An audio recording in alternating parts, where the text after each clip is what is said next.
Michael Crichton gave me the book to read when we were working on ER, which I was going to direct as a feature film, that Michael had written about his own experiences, you know, in medicine and in medical school and when he was an intern.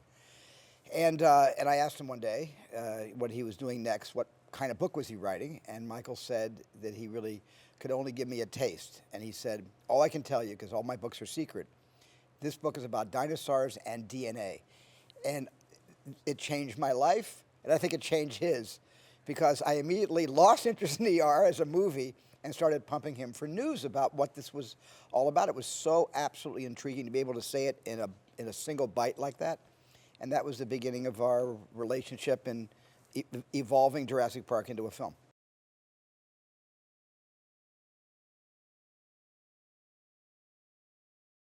We didn't intend to revolutionize anything. I was going to make this movie by the old standards of go motion animation, you know, claymation, one frame at a time. It was good enough for Ray Harryhausen. Phil Tippett was the best in the business at this point, and Phil had done some tests. It still looked like go motion, but when you get involved in the DNA of a story, you forget the effects are a little bit still jumpy or jerky, and you go with the story. I was hoping Jurassic Park would succeed on a story level, until one day Dennis Muren told me about something he was working on up at ILM called computer animation. I knew a lot about computer animation because I had done a couple of films that just used a little computer animation, but not for a main character, not for a starring, character that was going to be, the marquee draw for the entire endeavor.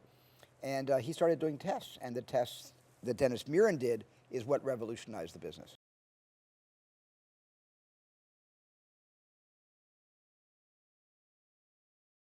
It was the first time I remember openly defying my parents. I was about 15 years old, maybe 16, and the only thing they could do to really punish me for any reason, if I'd been disrespectful in class or anything else, was to take away movies. That's what I love to do, and so I was grounded from seeing movies for several weeks. And so on June 11th, the night before, a friend of mine worked at the movie theater and told me, we're going to screen Jurassic Park at midnight with just the theater employees, if you can get here.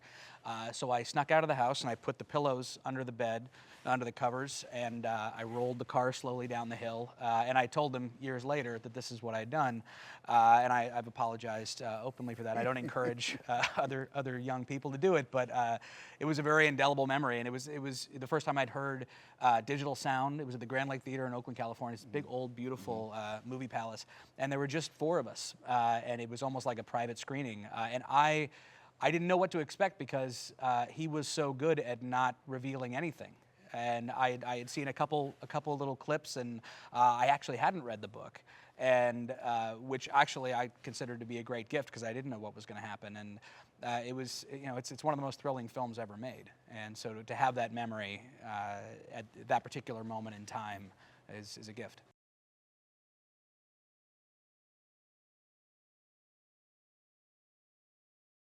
Technologically, it was a benchmark for the entire industry because here were characters that were digitally created on a computer that looked completely authentic in any form of lighting or even atmospheric condition. We had the digital T-Rex and rain, but I think the outstanding thing that a lot of people don't really realize, because a lot of the thunder has been taken by the digital revolution that Jurassic Park created, that Stan Winston made full-size dinosaurs that were used 80% more than the digital dinosaurs. There's only about 58 digital dinosaur shots in the first Jurassic Park movie.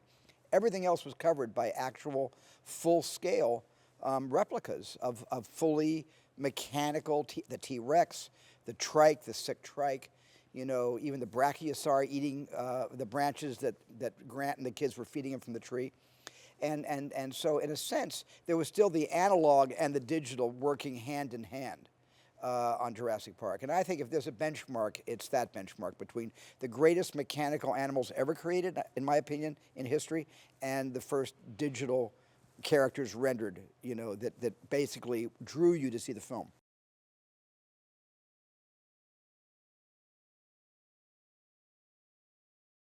I got busy doing other things and kind of forgot about Jurassic Park.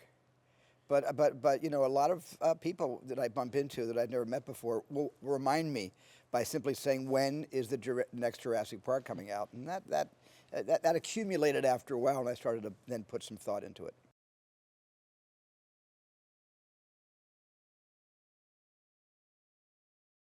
I got a call from Frank Marshall after I directed a very small film called Safety Not Guaranteed, and Steven saw it, and we came in and we spoke for a little while, and we talked, you know, not about necessarily even what this film was going to be, but about why people love this franchise, why people love these stories, and what are the elements that have connected with people over 22 years that we wanted to try and recapture for a new generation.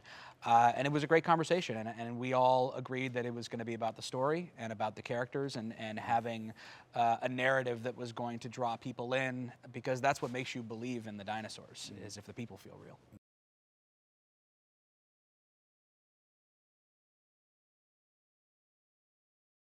I think the deciding factor was Colin himself, because I had seen Safety Not Guaranteed, and I felt that the very last scene of Safety Not Guaranteed was what convinced me that Colin was the right person to direct Jurassic World. That, combined with the fact that he was completely enthusiastic, both as a filmmaker and as a fan, but also had a story.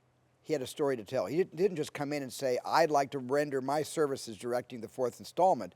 He came in with an actual story, and just on paper, even before there was a screenplay, his story worked. But when I say the last scene in Safety Not Guaranteed, the film could have stayed a small movie up until the last, literally, 45 seconds. It could have stayed a very small, independent Sundance film. But he took a leap of faith with the audience and those characters that we weren't believing knew what they were talking about. And when this character that you doubted for most of the film suddenly proves to all of us that we were wrong and he's right, Colin stepped into the mainstream, the commercial mainstream. And because I flew out of my seat when I saw the last scene of that movie. Frank Marshall showed me the film. And that's when I knew that if Colin, you know, was good in the meeting, he was going to get the job.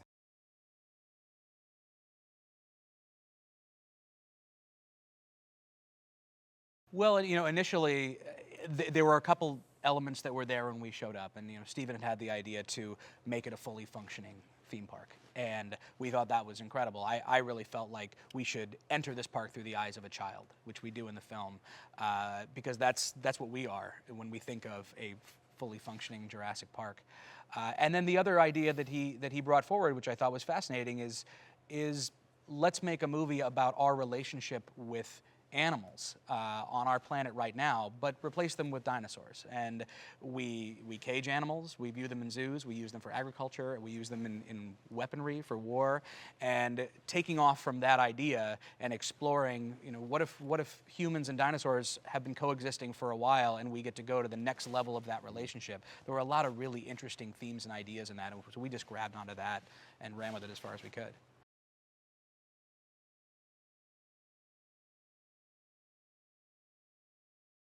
There was a moment early on when we had shot a scene in the film where Chris Pratt this dinosaur has escaped and he's hiding underneath this crane, and we'd shot it, and Steven had looked at the dailies and he said, no, you need one more shot. We need to show the scale of this animal versus this massive crane and this tiny human. And he drew it on a notepad and took a photo, and I still have this. It's this hand-drawn picture of a dinosaur and a human and the scale between them, and we went and we shot it. It's in the movie.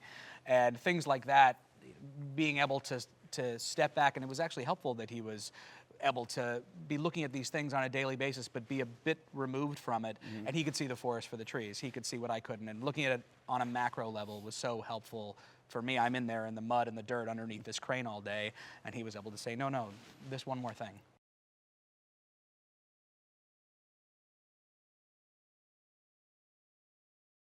I thought he had the chops for this, and Colin believed in him, and I really believed in him too. So it was a bit of a risk, and of course when Guardians of the Galaxy came out, we all thought we were really smart. Even though we didn't make Guardians of the Galaxy, no. They made us look really smart. But look, Chris is a wonderful actor. The important thing is he's has a strong screen presence. He has a tremendous sense of humor, and he's a team player. And so he's going to go all the way with his career. He's really going to go far.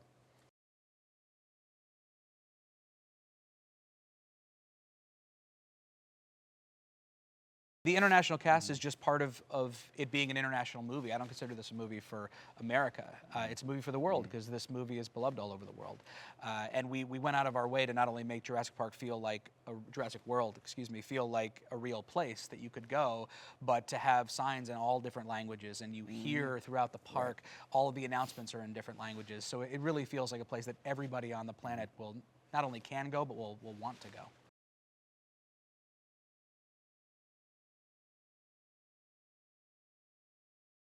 What was difficult was making it feel as grounded in a science as possible, because that's one of the things that these movies have subsisted on forever, is that it felt that even though it was sci-fi, it was based in some science that was happening around us. And right now, I'm sure a lot of people have dogs that are hybrids of various breeds, and it's something that we know.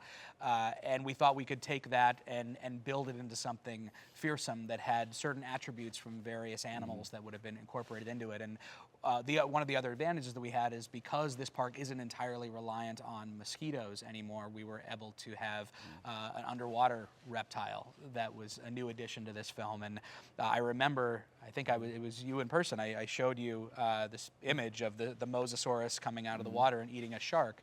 And I kind of realized in the moment, oh God, he's eating a shark. Is Stephen going to think that I'm making some kind of statement about Jaws here? And I wasn't. And you were on board with it. And I think that the idea of creating something new that is going to eat one of the most fearsome predators that we know on our planet for lunch was exciting. And so we tried to tie these animals into animals that we know as much as possible.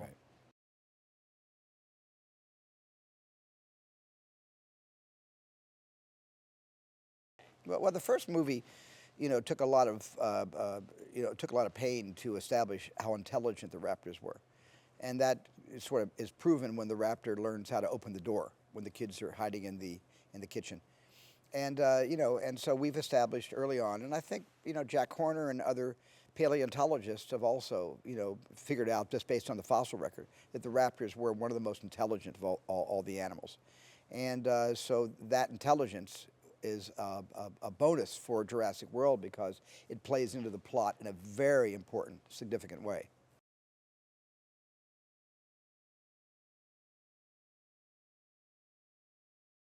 I didn't feel like we reinvented them. They're still dangerous predators. Right. And we found this balance. We found, there was this character, and this was an idea that Stephen had actually a long time ago in this process, to have someone who has a relationship with these fearsome predators in the same way that there's guys out in Africa who will stick their heads in the mouths of lions. And we watch these YouTube videos of these guys, and they seem insane, and it was fun to put a little bit of, someone's kind of crazy to do that, and it makes them a little more interesting.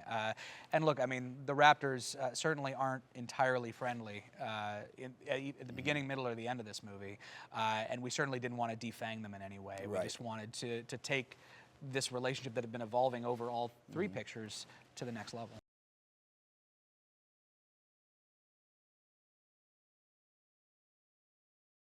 What I learned from social media is be very careful what you say and think everything through. Right. But no, what I didn't realize at first is that, not that people don't care. I knew people cared, but I think I was a bit surprised at how very carefully everyone pores through every single bit of information, and it made me start to really think about that tool and to be able to use it to give pieces of information that we were really interested in people having slowly over the process and make people feel engaged. I just acted as if I was one of them, and I am one of them, and I knew, if they knew we'd been shooting for 3 months, I'd like to feel like I'm a part of that, and I was able to hopefully make them feel like they were a part of it.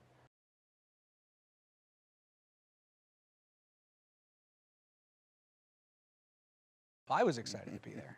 I think and everyone, Chris Pratt and Bryce Dallas Howard, Ty Simpkins, who's the biggest Jurassic Park fan you're going to find, to be able to be surrounded by people who were so thrilled. They knew it was a special time. They knew it was a special moment in their careers and just in their lives as movie fans. And that was, that spirit that we had on set, I think, is infused into the movie, and you can feel it, and it's something that I can imagine Stephen's other films were like, because I can I can feel it in those movies. I showed my son Raiders of the Lost Ark this weekend for the first time, and there's an infectious energy in that movie. And the things that I love about Steven's films is it just makes you feel like you want to be on that adventure with those characters. And I don't think it just applies to big adventures. I'd apply it to my own first film. I want to be in the back seat of that SUV as they're going to find a guy who maybe can travel through time. And the ability to create a group of actors who has that energy, I know it transfers to the screen. I know you feel it.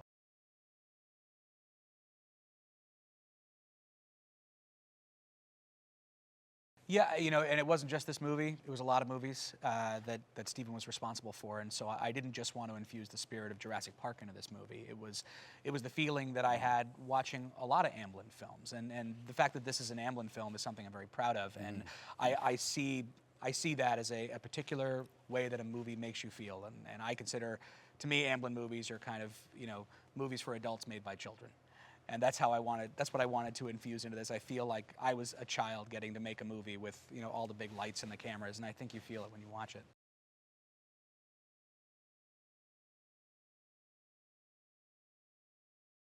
That's where I turn into an audience member, is when I see these shots come in, and it not only looks spectacular, but it feels, it's so intense to watch these animals in the same space as these actors, and I forget that they're plates. I forget what we shot, and it feels like we just shot this dinosaur.